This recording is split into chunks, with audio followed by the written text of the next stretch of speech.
Պատերազմը տարել է մեզնից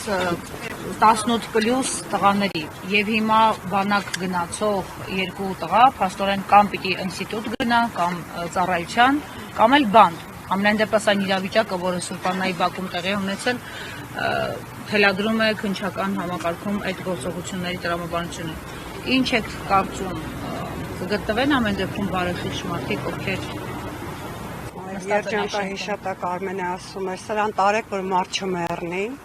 Նիկոլ Փաշինյանը ֆոբիա ունի 18 տարեկան երեխեքի հանդեպ, ու սա հերթական դրա ապացույցն է, որ այս ճակատագիրը խեղվում է, այս երեկո երեխու ճակատագիրը խեղվում է իր համահաճույքի համար։ Այսինքն, եթե եկեղեցին լիքն է, դու հրելով մտնում ես ներս, երեխեքը կանգնած են հանգիստ, դու հրում ես,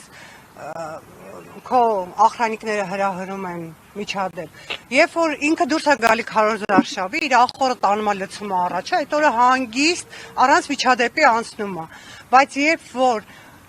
չկանխատեսված դուրս է գալիս, անպայման մի հատ միջադեպ լինում է։ Դա ինչ է նշանակում։ Նշանակում, որ ժողովուրդը քեզ ատում է, Նիկոլ, ռադդ քաշի գնա։